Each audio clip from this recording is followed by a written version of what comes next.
मैंने जो चीज़ें कही थी वो लेकर क्यों नहीं आए? वो जहन से निकल गई थी ऐसे इसलिए। कैसे निकल गई थी? खैर है, इंसान मैंने होते हुए मैसेज बंदा भूल किया जाता था, है। मैंने मैसेज किया था, तो ऐसे मेरी कैसे गोल्ड भूल फिश की गए? मेमोरी है, मुझे नहीं याद रहता। क्यों नहीं याद रहता? गोल्डफिश, क्या झगड़ा चल रहा है अभी आप दोनों में? मैंने एक इम्पोर्टेंट चीज़ कही थी और ये भूल गए। आप क्यों भूले जी? मैं नहीं याद रहता, मेरी याददाश्त जरा कमज़ोर है। अच्छा चलिए एक मिनट रुके, ये मुझे अपना काम फिनिश करने दे, फिर मैं आपसे बात करता हूँ। हाँ जी, अब बताएं क्या मामला है?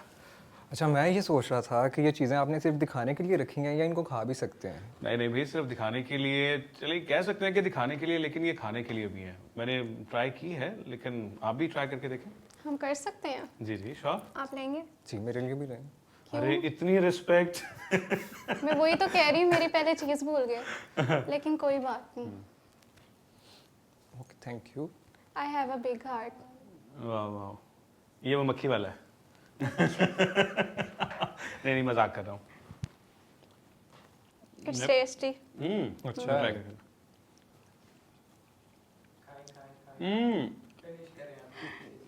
ये तो बहुत खट्टा है। आप लोग कैसे खा रहे हो भाई?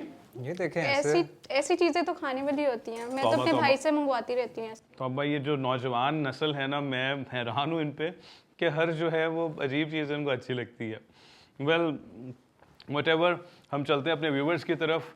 Hello viewers, this is Khurram Shahzad और प्रोग्राम नफ़ा नुकसान में मैं आपको खुश आमदीद कहता हूँ। और हम सीख रहे हैं कि हम किस तरह से अपनी ज़िंदगी से मसीह यीशु को ज़ाहिर कर सकते हैं, किस तरह से हम मसीह में अपनी ज़िंदगी को जी सकते हैं। तो आज जो हमारी शॉर्ट फिल्म है उसका टाइटल है सुपुर्द, और उसकी कास्ट हमारे दरमियान बैठी है, मिश्मा है और आलोक हैं। Alok and Mishma, welcome in this show. Thank you. आप कैसे हैं? मैं बिल्कुल ठीक हूँ, और ये मैं बाद में इसको देखूंगा, पहले हम कुछ बातचीत करते हैं पर हमारी आपसे तो मुताबिक। फिनिश नहीं हुई। आपकी फिनिश नहीं हुई? नहीं। आप कंटिन्यू रख सकती हैं। ठीक है। क्योंकि मेरे लिए मुश्किल हो रहा था। आप बताइए बिस्मा, आप क्या करती हैं, मतलब apart of this short film, आप मतलब क्या करती हैं, पढ़ती हैं, कुछ काम करती हैं, प्लीज़ बताइए। Well, my life is like a roller coaster. काफ़ी चीज़ें एक साथ चल रही होती हैं। मैंने एमफिल स्टार्ट किया है, मैं एजुकेशन में एमफिल कर रही हूँ और अभी मेरा सेकंड सेमेस्टर चल रहा है, but I am going with the flow. Then मैं अपनी अगर सर्विसेज की बात करूँ एज अ चर्च रिलेटेड, तो मैं एक संडे स्कूल टीचर हूँ और मुझे बैतिया चर्च के साथ 9 इयर्स हो गए हैं, और मैं एक यूथ लीडर भी हूँ और गर्ल्स के साथ जो है वो मैं मीटिंग करती हूँ। रेदर दूसरी अगर तरफ देखा जाए तो मैं एक जॉब भी करती हूँ, वो कि ऑनलाइन है, as a social media manager. तो ये सच कुछ एक्टिविटीज़ हैं मेरी। तो पहले तो एमफिल का नाम सुन के जो है लगता है कि कुछ बहुत बड़ी कोई हस्ती होगी जो एमफिल कर रही होगी। तो इतनी छोटी सी हैं आप और इतने बड़े बड़े काम कर रही हैं। खुदावंद आपको जो है बरकत दे और आपके सारे कामों में आपकी हेल्प करे। आलोक, आप अपने बारे में बताइए प्लीज़। खुरम भाई, मैं एक राइटर हूँ, उसके अलावा मुझे फिल्म मेकिंग का भी शौक़ है। ज़बरदस्त। बस अपने शौक़ के पीछे ही भाग रहा हूँ और काम भी जो आजकल मैं कर रहा हूँ उसी में।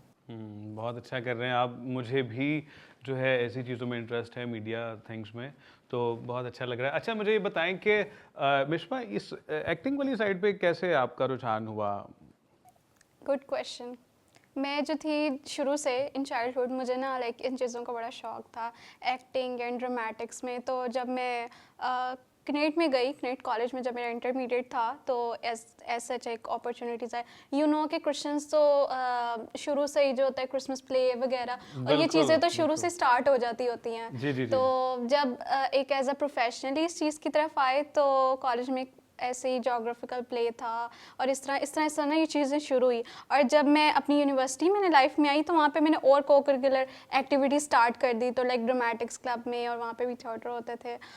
तो इसी तरह मुझे एक क्रिश्चियन चैनल ने जो था वो अप्रोच किया, क्योंकि ऐसा हुआ था कि एक दफ़ा मेरी यूनिवर्सिटी में आए थे और मैंने उनके अपना नेम वगैरह रजिस्टर कराया, but it was like 1 year and I didn't thought that कि मुझे इस तरह अप्रोच होगा और मुझे कांटेक्ट करेंगे। और जब मुझे अप्रोच किया गया तो मुझे बड़ी खुशी हुई, और मैंने अपनी एक लाइक ऑडिशन वीडियो दी, और उसके बाद मुझे कॉल आउट किया और मैं यहाँ पे आई। तो इस कंटेंट क्रिएशन का मुझे शौक़ है, तो इसी से बस ये चीज़ इस तरफ आई है। राइट। मैं ये सोचता हूँ कि जिस चीज़ का हमें शौक़ हो, जो हमारा पैशन हो, अगर उसी तरह की अपॉर्चुनिटी आलोक हमें मिल जाए तो वो हमारे लिए बहुत ज़बरदस्त हो जाता है, सोने पे सुहागा हो जाता है। आपके साथ भी शायद ऐसा ही कुछ हुआ है। हाँ बिल्कुल ऐसे ही है। मेरा मानना ये है कि अगर आपको किसी चीज़ का शौक़ है, आपका पैशन है कोई चीज़, अगर आपकी नीयत साफ़ है और आप उसके लिए वो जुनून रखते हैं, तो आगे रास्ते भी जो है खुदा बनाता चला जाता है। कि अगर मैं अपनी बात भी करूँ, मोस्टली हम क्रिश्चियंस की यही स्टोरी सुनते हैं कि बचपन से ही संडे स्कूल से इस तरह जो है क्रिसमस के जो भी इवेंट्स होते हैं, प्लेज वगैरह होते हैं। अच्छा, मुझे बताएं कि गेम्स खेलने का आप में से किसको शौक है? मुझे तो है। मुझे तो बहुत शौक है। चलें, आपके शौक को मद्देनज़र रखते हुए हमने एक गेम का सेगमेंट रखा है जो कि बहुत ही मज़े का होता है। तो चलते हैं हमारे गेम सेगमेंट की तरफ। जी, तो गेम के प्रॉप्स मेरे सामने आ चुके हैं। ये मार्शमेलोज हैं और हेडफोन्स हैं और मेरे सामने कुछ चिट्स रखी हुई हैं। तो मैं बिश्मा के हवाले करूंगा कि इसमें से एक चूज़ करें और आपने खुद नहीं खोलना, ये मुझे देना। ओके जी, ये येलो रंग की, मुझे लगा था कि आप पिंक उठाएंगे लेकिन इसमें पिंक तो कोई है नहीं। राइट, तो देखते हैं इस चिट में क्या लिखा है। ओ, कुछ खाने पीने का काम है, तो मार्शमेलोज खाएंगे आप। तो मार्शमेलोज को कुछ इस तरह से हमने करना है जी, आप अपने मुंह को मार्शमेलो से भर लें, ठीक है। इतना भरना है कि बिल्कुल आपसे बोला ना जाए, फिर मैं आपको डायलॉग दूंगा एक, ठीक है। तो उस डायलॉग को आपने बोलना है, डिलीवर करना है। तो कैसा रहेगा? ये बात तो आपने पहले बताई नहीं थी। हाँ, लेकिन अब तो बता रहा हूँ ना। तैयार हैं आप इसके लिए? पहले किसकी बारी है? आलोक की? Ladies first. लेडीज फर्स्ट या पहले इनसे ये करवा बात लेते मैं हैं। मानता हूँ कि लेडीज फर्स्ट होना चाहिए। नहीं, हर बार में नहीं होना चाहिए, मैं ये मौका इनको देना चाहूँगी। चलें जी, आलोक की बारी है। आलोक, ये मार्शमेलोज लीजिए और स्टफ कीजिए जरा अपने मुंह को, प्लीज पास। और फिर हम शुरू करते हैं। जल्दी, टाइम बहुत कम है हमारे पास। ओके, जितनी जल्दी आप करेंगे उतने ज्यादा पॉइंट्स आपको मिलेंगे, उसके बाद मार्शमेलोज भी मिलेंगे। आज बिश्मा, कैसा लग रहा है आपको? अच्छा लग रहा है। ये कर पाएंगे डायलॉग? नहीं, और भरे ना, अभी तो मतलब लगना अभी चाहिए और अभी ये भी 4 हो गए हैं। जहाँ से आपने बोलना है 5 वहाँ से 6 तो ये अभी वाले कुछ भी। कोई है ही नहीं मार्शमेलो। ओके, अभी भी आप- आवाज आ रही है। अब आपके मुंह से बाहर निकलते हुए दिखाई देने चाहिए। नहीं इतने काफी हैं।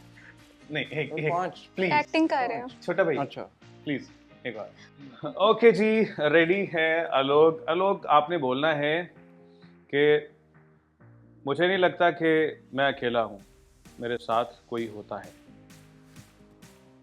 मुझे नहीं लगता कि मैं अकेला हूँ, मेरे साथ कोई होता है।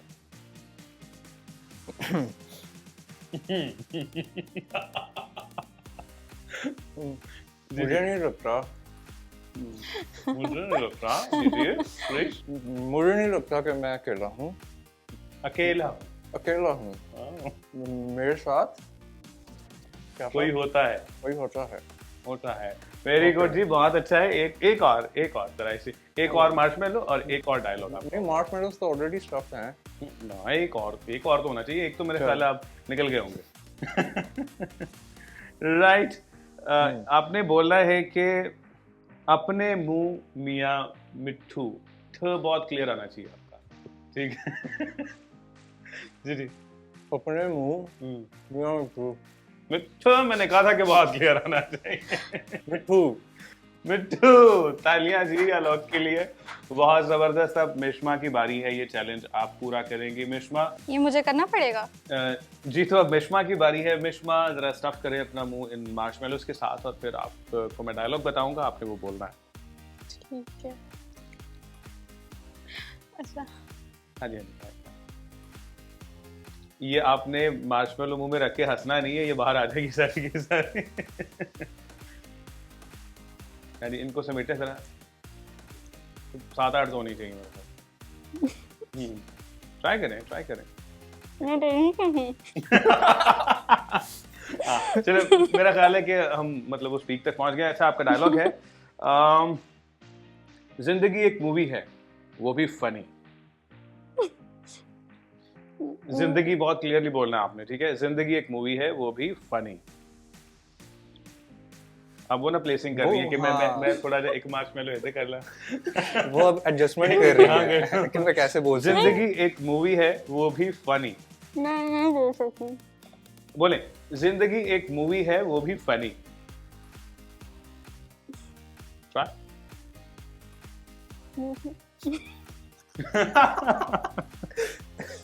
सी, ट्राई वंस। जिंदगी एक मूवी है, वो भी फनी। देखिए, कोशिश करनी चाहिए, कोशिश करनी चाहिए। चले मैं डायलॉग चेंज करता हूँ। चले इजी को डायलॉग आपको बताते हैं। मेरा तो काम ही ये है, सुबह निकल जाना लोगों के घरों में। ये मेरा ख्याल है इनका जो ये- मूवी का सिनेरियो भी वही है ना, शॉर्ट तकरीबन ऐसा ही है। अब ये जगह बना रही। मेरा तो काम ही यही है, सुबह निकल जाना लोगों के घरों में। मेरा तो काम ही यही है। थोड़ा ऊंची आवाज में, मेरा तो काम ही यही है। मेरा तो काम ही यही है। आगे। सुबह निकल जाना मेरा तो काम ही यही है, सुबह निकल जाना लोगों के घरों में। लोगों के घरों में। आपने रिलैक्स कर लिया, ये चीटिंग होगी आज। देखिए मैंने खाया नहीं मेरे थी, मुंह खाने के बाद बोल रही मेरे है। मेरे मुंह के आगे बिल्कुल थे, मैं वो थी ऐसे। तो यही तो गेम है, इसी में। चलें जी, तालियां आलोक के लिए भी और मिश्मा के लिए भी। बहुत जबरदस्त रहा और इन्होंने पूरा निभाया है और मेरा ख्याल है इसमें विन किया है आलोक ने। ये तो अभी वक्त हुआ है जी हमारी शॉर्ट फिल्म का। तो चलिए व्यूअर्स, देखते हैं शॉर्ट फिल्म का पहला हिस्सा, जिसका टाइटल है सफर।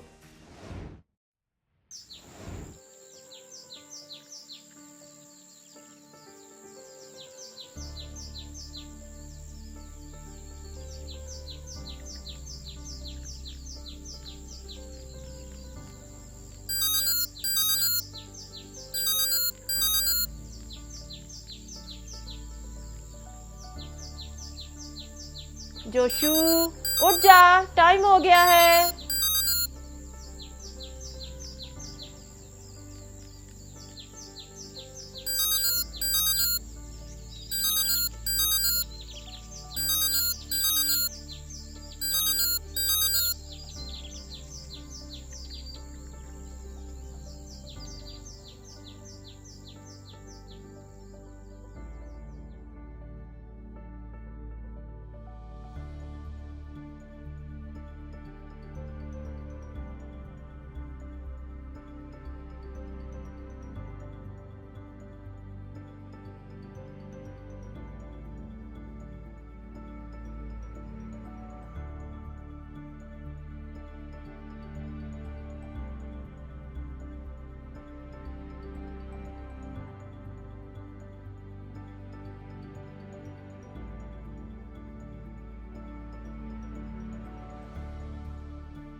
अभी तक तू बाहर नहीं आया। लो, दूध वाला भी आ गया।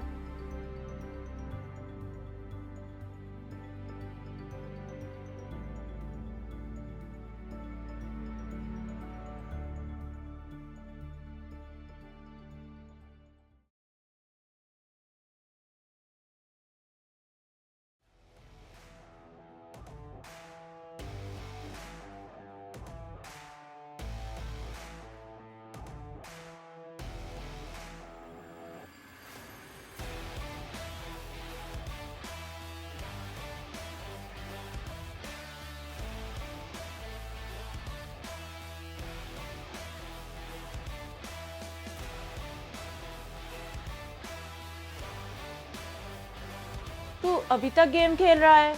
चल बस कर, अब नाश्ता कर ले।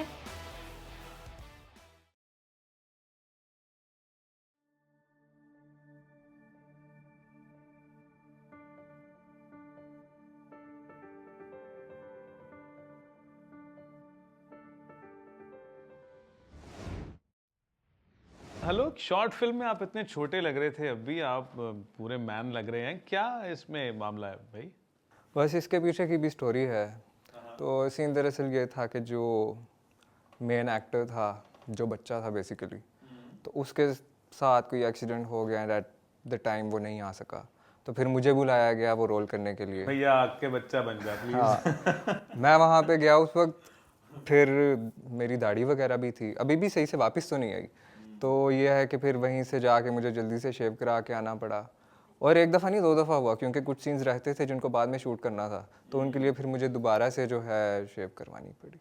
सही है। अच्छा मिश्मा, मुझे ये बताइए, आपका कैरेक्टर बड़ा थोड़ा सा चंचल सा है। आप आती हैं, आप खाला के घर में आती हैं, उनसे बातचीत करती हैं, खाती पीती हैं, तो क्या उसमें कोई यही मशगला था आपका? नहीं नहीं, जब मैंने ये करेक्टर स्टार्ट करना था तो पहले मैं नेबर थी, हाँ, राइट। क्योंकि वो मदर हैं और वो मुझसे काफ़ी एज में बड़ी थी और लग नहीं रही थी कि मैं उनकी नेबर हूँ, क्योंकि मुझे उनको नेबर की तरह ट्रीट करना था और मैं छोटी लग रही थी उनसे। फिर थोड़ा सा रोल ट्विस्ट हो गया था और मुझे नेबर की जगह ये निम्रा बनना पड़ा कि ये ज़्यादा सूट कर रहा था। तो उसी टाइम जो था ना, ये थोड़ा सा मेरे लिए मुश्किल हुआ था, क्योंकि एकदम मुझे बताया गया कि अब मेरा ये रोल से ये रोल है। एक्चुअली पहले निम्रा का करैक्टर मेरा था नहीं और मुझे जो करैक्टर मिला था वो था एक नेबर का। तो जब मैंने अपना ऑडिशन क्लिप भेजा, ऐसा हुआ कि उनको लगा कि मैं एज वाइज जैसे हूँ वैसे बड़ी दिखती हूँ, लेकिन ना मैं उस तरह बड़ी नहीं दिखती थी। और जब उन्होंने मुझे रियल में देखा तो मैं ज़रा छोटी लग रही थी, जैसे अभी भी आप देख रहे हैं। राइट, मतलब वो जो एमफिल का आपने बताया है उसका असर पड़ा है। बिल्कुल एमफिल ऐसे करके ही आप था। छोटी रह गई हैं। बिल्कुल। जब आप एक एजुकेशन फील्ड में आते हो ना, स्टार्ट करते हो, पहले बड़ा आराम से ज़िंदगी गुजर रही होती है। जब आप इस चीज़ को स्टार्ट कर लेते हो ना, फिर रातों को जागना और ये सारा कुछ और सब चीज़ों के साथ इस चीज़ को मैनेज करना ना, फिर बताना श्रिंक होता जाता है। जी जी जी, पहले जैसा इससे नहीं ज़्यादा दिखता। श्रिंक नहीं होना, आप गायब हो जाएंगे नहीं तो। आलोक, मुझे बताएं कि सबसे ज़्यादा चैलेंजिंग पार्ट क्या था इस शॉर्ट फिल्म के बारे में? चैलेंजेस की अगर बात करें तो ऐसे जितने कोई खास नज़र नहीं थे आए हमें, लेकिन यह है कि फ़न मोमेंट्स थे। अब अगर इन्हें याद हो कि कुछ सीन्स करने थे जिनमें कास्ट को हमने जो है इमोशनल दिखाना था, लेकिन अब मसला ये था कि वो बार बार हंसती जा रही थी, उनके इमोशंस दिखाए नहीं जा रहे थे। फिर एक ऐसा सीन भी था जहाँ पे हमने उनकी आंखें दिखानी थी ज़रा टीयरी हों और वो रो रही हैं और समथिंग, वो भी नहीं था हो रहा। फिर उनको रुलाने के लिए हम उनको हंसाते रहे थे वहाँ पे, जो भी वहाँ का क्रू था, और के हंसने से उनके आंसू आ रहे थे and all. Right right right. Even वो हंस रही थी लेकिन लग रहा था उनके हंसते आंसू आ रहे थे, तो लग रहा था जैसे रो रही हैं वो। इससे पहले मिश्मा के मज़ीद मैं आपसे बात करूं, हम चलते हैं अपनी शॉर्ट फिल्म के सेकंड हाफ की तरफ और देखते हैं कि आगे क्या होने वाला है। अच्छा मामा, मैं अब स्कूल के लिए निकल रहा हूँ। रुको जरा, दुआ तो कर लें। मामा, किसी दिन ना ये दुआ के चक्कर में मैं लेट हो जाऊंगा और मेरी बस छूट जाएगी। कुछ नहीं होगा। ऐ खुदावन, मैं अपने बेटे को तेरी हिफाजत में देती हूँ, इसे हर मुसीबत से महफूज रखना। अच्छा मामा, खुदा हाफिज। जाओ बेटा, खुदा के सुपुर्द। और निम्रा, कैसी हो? मैं ठीक हूँ खाला, आप बताएं। बड़े दिन बाद आई हो। क्या बताऊँ खाला, घर में इतने काम होते हैं, सारे काम मुझे ही तो करने होते हैं। अम्मी की सुनाओ, तबीयत कैसी है? अम्मी की क्या बताऊँ आपकी, अम्मी की तो बस तबीयत आगे पीछे होती रहती है, आप जानती तो हैं खाला। हाँ, वो खाने में परहेज भी नहीं करती। अच्छा छोड़ें, आप जोशू की सुनाएं, आप वो कहाँ है? अभी स्कूल गया है। चाय पियोगी? हाँ खाला, इसलिए तो मैं आई हूँ। अच्छा, और अगर बिस्किट भी हो जाए तो और भी अच्छा है। आपको ताज़ा तरीन मैं कुछ खबर से लगा आगाह देती कर रहे हूँ, हैं कि सदर के तुम करीब बैठो। एक धमाके अरे की रुकिए वजह से खाला, काफी ये जगह तादाद तो में लोग सदर के जान करीब बहक हो नहीं गए है। हैं। हाँ, हमें अभी जोशू पता इसी चला बस है में कि इस जाता है। हादसे की जद में एक स्कूल क्या? वैन भी आई कहीं है जोशू इसी और बहुत बस से में तो तलबा नहीं? इस नहीं, हादसे में खुदा जान ना बहक करे। हुए हैं। इसी के हाँ साथ खाला, अक्सरियत ठीक कह रही तादाद हैं। में कुछ नहीं होगा, जख्मी जोशू भी को हैं। कुछ नहीं होगा। चले हम हॉस्पिटल जा, हाँ चलो। आप परेशान मत होए। खाला आप परेशान ना हो, ये ले पानी तो पिए। पता नहीं कहाँ होगा मेरा बेटा, हमने हर अस्पताल में चेक किया है। हाँ मैं समझती हूँ, वो ठीक होगा, पानी तो पिए। नहीं, पानी नहीं, ठीक होगा ना मेरा जोशू?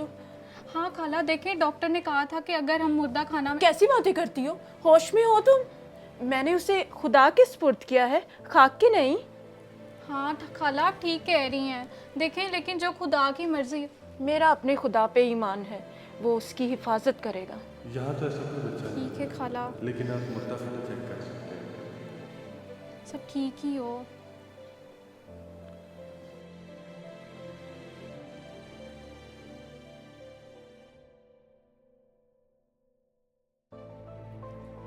खाला जोशू, हाँ मेरा बेटा। जोशू बेटा, तुम ठीक हो ना?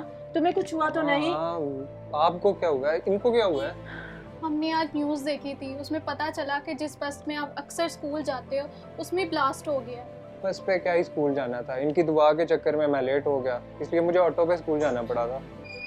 देखा निम्रा, मैंने तुम्हें कहा था ना, मेरा अपने खुदा पे मुकम्मल ईमान है। उसने इसे हर हादसे से महफूज रखा। मैंने इसे खुदा के सुपुर्द किया, खाक के नहीं।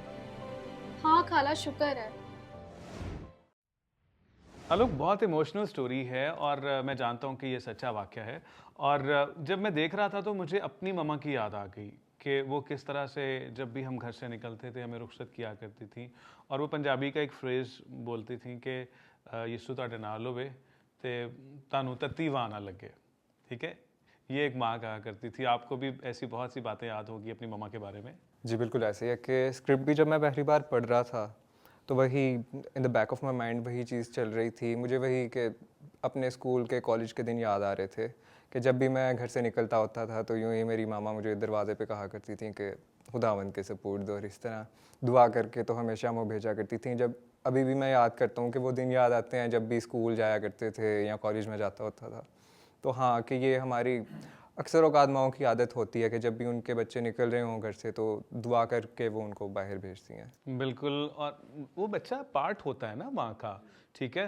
तो मैं देख रहा था कि जोशुआ जब भी बाहर निकलता है स्कूल जाने के लिए, माँ उसको बुलाती है, उसके लिए दुआ करती है। हालांकि कभी जोशुआ इरिटेट हो जाता है कि मम्मा आप क्या करती हैं, मैं लेट हो जाता हूँ आपकी दुआ की वजह से, लेकिन वो दुआ के बगैर नहीं जाने देती। और वो खुदावंद यीशु के सुपुर्द करती है अपने बेटे को कि खुदावंद तू उसकी हिफाजत करना। तो ये बड़ी ही प्यारी बात है, और इससे हम दुआ की इम्पोर्टेंस को देखते हैं कि दुआ हमारी ज़िंदगी में किस कदर अहम है। दुआ से हम किस तरह खुदावंद के साथ कनेक्ट होते हैं, और फिर ये कि जब हम अपनी फ़िक्रें उस पर डाल देते हैं तो वो हमारी फ़िक्र करता है। क्योंकि माँओं को या वालिद हैं, पेरेंट्स हैं, उनको तो अपने बच्चों की फ़िक्र रहती है ना, ठीक है। तो माँ अपने बेटे को खुदावंद के सुपुर्द कर रही है, तो ये एक नेचुरल फिनोमेना है। तो आते हैं मिश्मा की तरफ। मिश्मा, मुझे बताइए कि जो निम्रा का किरदार है, क्या आप रियल में भी वैसी ही हैं? नहीं, मैं टोटली ऑपोजिट हूँ, क्योंकि निम्रा जो है वो बहुत ज़्यादा एक्सट्रोवर्ट है और वो हर मोहल्ले की जो है ना खबर रखती होती है। ओके। और मैं इस निम्रा का अगर किरदार देखूं तो वो इस घर में उसका आना जाना बहुत ज़्यादा था, क्योंकि वो जो नेबर थी वो उनको बहुत अच्छी तरह ट्रीट करती थी। बाकी शायद नेबर दूसरे मुस्लिम हो सकते, लेकिन वो नेबर जो थी वो क्रिश्चियन थी और वो हर दफ़ा उनको बड़ी अच्छी तरह ट्रीट करती थी निम्रा को। तो इस तरह इसलिए उसका लगाव भी ना उन नेबर्स के साथ बहुत ज़्यादा था। और मैं अपनी बात बताऊं तो नहीं, मैं इतनी नहीं हूँ कि किसके क्या हाल है, किसका क्या नहीं है। मुझे एक दफ़ा याद है कि क्योंकि जब हम गए थे, हमने घर रेंट पे लिया था, हम दूसरी घर शिफ्ट हुए थे, तो हमारे ना एक नेबर्स में एक लड़की होती थी, वो हमेशा आ जाती होती थी, भाजी क्या हो रहा है, भाजी ये टीवी देख रही हैं, अच्छा ये गेम है, हर तो खबर पर हाँ अच्छा आपको पता है इधर है। तो वो भी ना ऐसी थी, तो मुझे जब ना निम्रा के कैरेक्टर से ना वो लड़की याद आ गई। हालांकि ना उस बात को भी 7-8 साल हो गई है, लेकिन मुझे अभी तक ना वो चीज़ याद है कि वाकई में ऐसी ना बच्चियां होती हैं जो पूरे मोहल्ले की खबर रखती हैं, घूमती हैं, और उनको ना कोई शर्म भी नहीं आती कि ये पूछना है वो पूछना है, बस पूछ लेती हैं वो पे। मतलब वो निम्रा जो आपका कैरेक्टर है उसको रिप्रेजेंट करती है, और आपने इंस्पिरेशन के तौर पे उसको ले लिया और उसको फॉलो किया। अच्छा, हम थोड़ा सा इस अपने जो एपिसोड है इसके मौजू की तरफ भी आते हैं, जो कि है कि हमें खुदावंद का इंतज़ार करना होता है जब मुश्किल सूरत हाल हो। तो आलोक, मुझे ये बताइए कि जब मुश्किल सूरत हाल हमारी ज़िंदगी में आती है, जब टफ़ टाइम्स आते हैं, तो फिर हमें किस तरफ रुख करना चाहिए, हमें क्या करने की ज़रूरत होती है? देखिए, मेरा मानना तो ये है कि अगर मुश्किल हालात आपको किसी भी किस्म के फेस करने पड़ते हैं, पहली चीज़ जो बहुत इंपॉर्टेंट है वो ये है कि आपने खुद को संभालना है। अगर आप अपने दिमाग को मेंटली आप अपने आप को अंडर कंट्रोल रखते हैं ना, तो 50% जो सोल्यूशन है वहीं पे निकल आता है।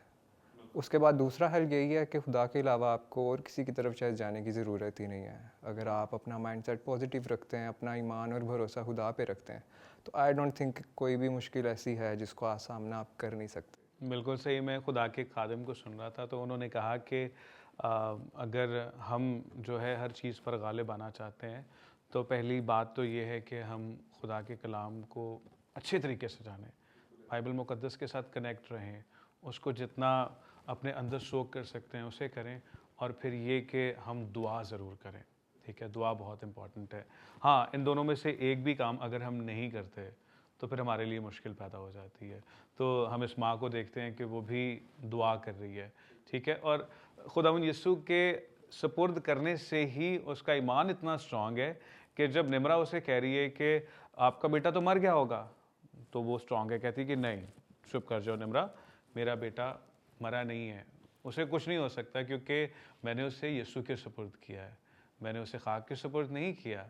इवन जब डॉक्टर की आवाज़ उसके जहन में गूंज रही होती है कि उसने कहा कि आप मुर्दा खाने में चेक कर लें, हॉस्पिटल में तो वो नहीं था, ठीक है, तो वो फिर भी यही कहती है, अपनी बात पे कायम है कि मैंने अपने यीशु के सुपुर्द किया है। और ऑब्वियसली जब यीशु के सुपुर्द किया था तो खुदावंद यीशु ने उसकी हिफाजत भी की। बिल्कुल ऐसे ही है कि हम अक्सर देखते हैं अपनी ज़िंदगी में कि जो ईमानदार हैं उनके जो अल्फाज हैं वो बहुत मैटर करते हैं, कि हमें बीइंग बिलीवर्स हमें ये बात बहुत गौर करना चाहिए इस बात पे कि हम बोलते क्या हैं, हमारा ईमान क्या है।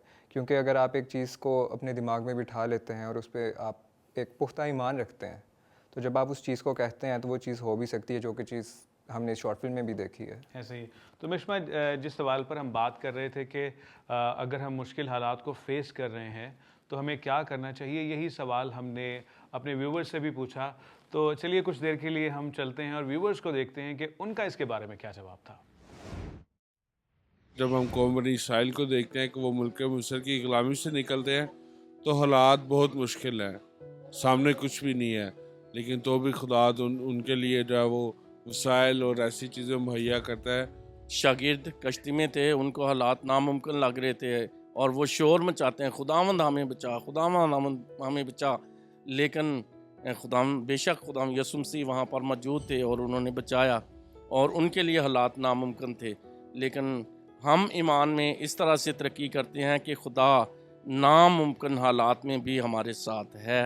ऐसे हालात में हमें सबसे पहले तो दुआ करनी चाहिए, दुआ में टाइम देना चाहिए, बेशक खुदा कोई ना कोई वे निकालेगा। जब इंसान की ज़िंदगी में मुश्किल या परेशानी या इंसान नाउमीद हो जाए तो हो जाए, दुनिया वाले सब रिश्ते जो हैं वो ख़त्म हो जाते हैं या छोड़ जाते हैं, लेकिन खुदावन हमारा एक ऐसा खुदा है जो हमें कभी भी तन्हा, कभी अकेला नहीं छोड़ता, और वो ना उम्मीदी में उम्मीद पैदा करता है, और वो हमेशा अपने लोगों की ढाल बनकर उनके साथ रहता है। हमें दुआ करनी चाहिए और सजदे में जाना चाहिए। अगर कोई ऐसा टाइम आ गया हो तो बुरा वक्त, तो हमें खुदा को याद करना चाहिए। बिल्कुल नामुमकिन हालात में हमें खुदा पर उम्मीद रखनी चाहिए, इंसान को दुआ करनी चाहिए, कलाम पढ़ना चाहिए। अगर हम नामुमकिन हालात में खुदावंद पर उम्मीद रखें तो खुदावंद हमारे लिए ज़रिया बना सकता है। मैं दुआ करूँगा और मैं खुदावंद से मदद मांगूंगा। आप पहले गुमराह होते हैं, आप इधर उधर देखते हैं, पहले हर जगह आप हाथ मार के देख लेते हैं कि इधर से हो जाए, उधर से हो जाए, उधर से हो जाए। जब उधर से नहीं होता फिर जाहिर सी बात है, इंसान फिर खुदा का ही असला होता है, वो दुआ करता है, हर चीज़ को करता है, क्योंकि करके देख लेता है वो, फिर जब आखिरी हल बचता है तो फिर वो खुदा के पास ही आता है और फिर खुदा फिर उसकी मदद करता है। हमें खुदा पे भरोसा रखना चाहिए, क्योंकि जैसे भी हालात हैं खुदा हमें उन हर हालात से निकाल सकता है। जी बिल्कुल करता है। मैंने ज़िंदगी में बहुत सारे ऐसे मामलात में खुदा की कुदरत को देखा कि वो काम जो मैं सोच रहा था कि मेरे लिए इम्पॉसिबल है या बहुत मुश्किल लग रहे थे, सो खुदा ने मेरी बड़ी मौज़ाना तौर पर मदद की। अच्छा, मैं ऐसा एक्सपेक्ट नहीं कर रहा था कि बहुत सारे लोग ऐसा जवाब देंगे कि जब हम मतलब किसी मुश्किल सूरत हाल में होते हैं तो हमें खुदावंद की तरफ रुजू करना चाहिए, क्योंकि ये जो सेकुलर एरा चल रहा है ना, इसमें बहुत सारे लोग अपनी एफर्ट पे डिपेंड करते हैं, ठीक है, वो कहते हैं कि यार मैं कर लूँगा। और आप बहुत सारे ऐसे कंट्रीज़ में चले जाएं जो मतलब तरक्की याफ्ता हैं, तो वो लोग मतलब खुदावंद को इतनी इंपॉर्टेंस नहीं देते। लेकिन बड़ी अच्छी बात है कि जो लोग खुदावंद के कलाम को जानते हैं वो इस चीज़ को कंसिडर करते हैं कि जी हम खुदावंद के हुजूर में जाएंगे, उससे दुआ करेंगे, उसका वेट करेंगे, तो खुदावंद हमारे प्रॉब्लम्स को सॉल्व करेगा। तो इसी तरह हम बाइबल मुक़द्दस में दानियल की उस सारी स्टोरी को भी देखते हैं कि दानियल किस तरह दुआ में झुका, उसने रोज़ा रखा है, टाट ओढ़ा है, वो अपनी कौम के लिए परेशान है, यरूशलेम शहर के लिए परेशान है, और फिर वो खुदावंद के हुजूर दुआ करता है, उनकी सारी गलतियों का, ख़ताओं का इकरार करता है, और वो खुदावंद से दुआ करता है कि हमें माफ़ कर दे, ठीक है। और उस दुआ के साथ सिर्फ दुआ नहीं है बल्कि इंतज़ार भी है, वो वेट करता है एक अच्छा खासा लॉन्ग टाइम। और हमारे यहाँ क्या होता है कि हम एक बार दुआ करते हैं, 2 बार दुआ करते हैं और हम थक जाते हैं कि नहीं यार कुछ हो ही नहीं रहा, मैं कैसे दुआ करता रहूँ। लेकिन डैनियल का वेट काफ़ी लंबा था, 21 डेज़ तक वो बैठा इंतज़ार करता रहा है, दुआ में है, रोज़े में है। और फिर जब उसने अपने इंतज़ार को पूरा किया तो खुदावंद ने उसकी दुआ का जवाब दिया है। कैसी खूबसूरत बात है। जी बिल्कुल, बहुत ही खूबसूरत बात है। बिल्कुल ठीक आप कह रहे थे कि जब आप दुआ करते हैं तो सिर्फ दुआ करना या उन अल्फाज़ों को कहना ही ज़रूरी नहीं होता। 2 चीज़ें इस चीज़ में बहुत मैटर करती हैं, एक चीज़ सब्र है और दूसरी पुख्ता यकीन है कि आपको सब्र भी करना है और अगर आप खुदा पे ईमान रखते हैं तो उस पे वेट भी करना चाहिए। ऐसा नहीं है कि आप अपने दिमाग में या कोई शक कर रहे हों। डैनियल की एग्ज़ाम्पल तो आपने अभी दी है, उसके अलावा एक और चीज़ मेरे जहन में आई थी, एक और बिब्लिकल करैक्टर है। हम मूसा की एग्ज़ाम्पल को भी देखते हैं कि जब वो इसराइल से भाग के मदयान के इलाका में गया, वहाँ पे वो किसी को जानता नहीं था, कोई उसका जानने वाला नहीं था। वो एक फ़ॉरेन लैंड थी जहाँ पे वो था, वहाँ के लोग उससे अनजान थे, वो उनसे अनजान था। लेकिन उस इलाके में भी अकेला महसूस करते हुए हम ये देखते हैं कि वो खुदा से दुआ करता रहा और उन दुआओं का जवाब भी उसे खुदा की तरफ से मिला। क्यों? क्योंकि अगर हम डैनियल को भी देखते हैं और मूसा को भी, मूसा के जहन में भी कोई शक नहीं था, ईमान उसका पुख्ता था। और डैनियल को भी देखते हैं तो 21 दिन उसका वही सब्र और जो उसका एक पुख्ता ईमान था, वही चीज़ें उसे 21 दिन तक लेके चली। वरना अगर हम अपनी ज़िंदगी में देखते हैं तो आई डोंट थिंक कि 21 दिनों तक हम एक ही चीज़ पे रुक सकते हैं या किसी चीज़ के लिए इंतज़ार कर सकते हैं। कि इंसान होते हुए बहुत बेसब्रे हो जाते हैं हम अक्सर औकात। एक दफ़ा दुआ की, ऐसा होता है कि कभी जब हम किसी चीज़ के लिए इंतज़ार कर रहे हो ना, तो 1-2 घंटे ही बहुत होता है, वो तो फिर 21 दिन की बात है, इट्स अ लॉन्ग पीरियड। बिल्कुल सही कह रहे हैं। तो जहाँ तक दुआ की बात है तो हम इस माँ को भी देखते हैं कि वो दुआ करती रही अपने बेटे के लिए, ठीक है, और खुदावंद यीशु के सुपुर्द करती रही है। और जब हम आखिर में देखते हैं तो उसका बेटा बच के वापस आ गया है, ठीक है। क्यों हुआ है वो? पहली बात तो ये कि दुआ के वसीले से उसका बेटा है उस हादसे से बच गया, मरने से बच गया। और दूसरी बात ये कि वो उसको ये शिकायत रहती थी कि मम्मा आप दुआ करती हैं, मैं लेट हो जाता हूँ, ठीक है। तो दुआ की वजह से लेट होना ही उसकी ज़िंदगी को बचाने का वसीला बन गया। तो मैं तो बहुत फैसिनेट हुआ हूँ इस सारी स्टोरी से। और जब ये हम जानते हैं कि ये रियल स्टोरीज़ से, रियल वाक़यात से इंस्पायर्ड हैं, तो फिर और ज़्यादा इस चीज़ को देखने से ये इफ़ेक्टिवनेस महसूस होती है। मिशमा, थैंक यू सो मच, आपका बहुत शुक्रिया यहाँ आने के लिए, और आलोक आपका भी बहुत शुक्रिया। मैं चाहता हूँ कि आप यंग हैं तो आप यूथ के लिए कोई ना कोई पैगाम दे के जाएँ। मिशमा, सबसे पहले आप कुछ पैगाम दें। तो मैं ये मैसेज देना चाहूँगी हमारी यूथ को कि जैसे हमें गीत भी गाते हैं, दुनिया की भीड़ में क्यों खो रहा, मिलेगा कुछ भी ना पल जो बो रहा। तो दुनिया की भीड़ में यूथ को इतना भी नहीं खोना चाहिए कि आप खुदा को ही भूल जाएं।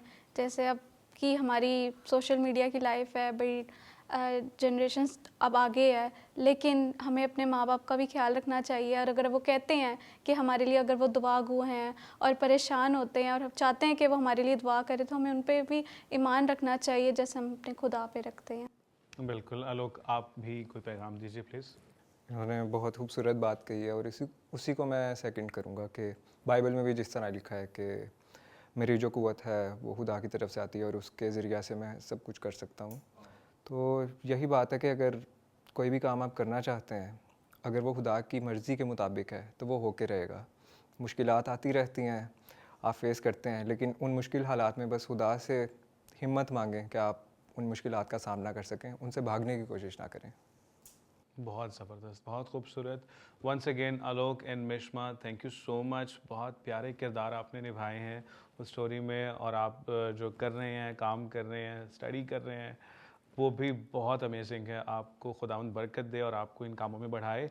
तो अभी चलते हैं हम इस एपिसोड के अख्ताम की तरफ, और जाते जाते मैं ये चैलेंज आपको देना चाहता हूँ कि देखें, दुआ कोई ऐसी ही प्रैक्टिस नहीं है कि बस हमें एक रूटीन के तौर पे करना है, बल्कि दुआ कनेक्शन है हमारा खुदावंद के साथ। ये हमें खुदावंद के साथ जोड़ती है। जिस तरह कलाम मुक़द्दस के वसीले से खुदा हमसे बात करता है, दुआ के वसीले से हम खुदा के साथ बात करते हैं। तो हर रोज़ खुदावंद से बात करें, क्योंकि जब आप हर रोज़ अपने मामलात, अपने हर तरह के प्रॉब्लम्स खुदावंद को बताएंगे तो खुदावंद आपके प्रॉब्लम्स को सॉल्व करेगा।